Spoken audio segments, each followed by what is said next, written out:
இதுதான் சமோசா செய்யும் நவீன மிஷின். இதுக்கு நீங்க மாவை வந்து மெலிசா திரட்டி ரிப்பன் மாதிரி கட் பண்ணி அதெல்லாம் அவசியமே கிடையாது.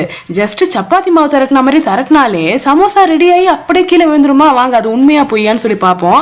ஃபர்ஸ்ட் லுக் பார்த்தீங்கன்னா இப்படிதான் இருந்தது.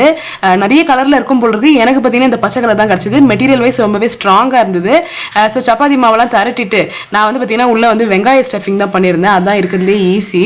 ஸோ அது பண்ணிட்டு பார்த்தீங்கன்னா இந்த குழி மாதிரி நடுவில் குழி பறிச்சிக்கணும். பெட்டர் பார்த்தீங்கன்னா கொஞ்சம் மைதா மாவு மிக்ஸ் பண்ணி மாவு பேசிங்க. ஏன்னா அப்போ தான் கொஞ்சம் ஃப்ளெக்சிபிளாக இருக்கும்.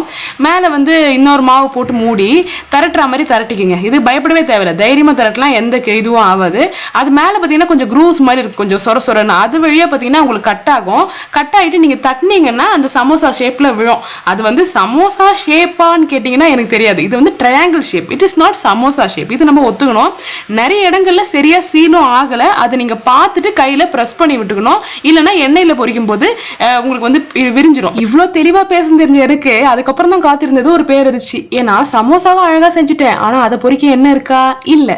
அட கடவுளே, அந்த நேரத்துல நான் வாங்க போறேன் என்ன அப்படின்னு சொன்னா வீட்டுல எல்லாரும் இவ்வளோ நேரம் வெயிட் பண்ணி சமோசா சாப்பிடலான்னு இப்படி ஏமாத்திட்டேன்னு வாங்க. சரி கடகடன்னு ஏர் ஃப்ரையர்ல ஒரு 4-5 போட்டுட்டு அப்புறம் தான் யோசிச்சேன் நம்ம ஏதாவது புது ரெசிபி ட்ரை பண்ணலான்னு சொல்லிட்டு தோசைகள்ல எல்லாத்தையும் அந்த சமோசா பாக்கெட்ஸ் எல்லாம் அடிக்கிட்டு ஆனியன் பாக்கெட்ஸ் அப்படின்னு சொல்லி புது பேரா வச்சுட்டேன்.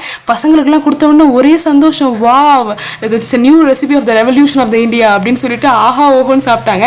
நீங்களே இந்த மாதிரி பார்த்தீங்கன்னா எண்ணெயில் பொரிச்சு நம்ம ஹெல்த்தை ஸ்பாயில் பண்ணிக்காம இந்த சமோசா மேக்கரை வச்சு சப்பாத்தி மாவில் உள்ள ஸ்டஃபிங் எல்லாம் வச்சு திரட்டி தோசைகள்லேயே சுட்டு எடுத்துருங்க. எண்ணெயை மிச்சமாம நம்மளும் அடுப்படியில் வேக தேவையில்லை. நீங்க இந்த மாதிரி சுச்சுவேஷன் இருந்தீங்கன்னா என்ன பண்ணிருப்பீங்க? டக்குன்னு ஒரு பிரசன்ஸ் ஆஃப் மைண்ட் அப்படின்னு கமெண்ட்ல மென்ஷன் பண்ணுங்க. இந்த ப்ராடக்ட்டோட லிங்க் வேணும்னா ஸ்க்ரீன்ல ரைட் ஹேண்ட் சைடில் மென்ஷன் பண்ணிருக்க, தேவைன்னா செக் பண்ணுங்க. பை.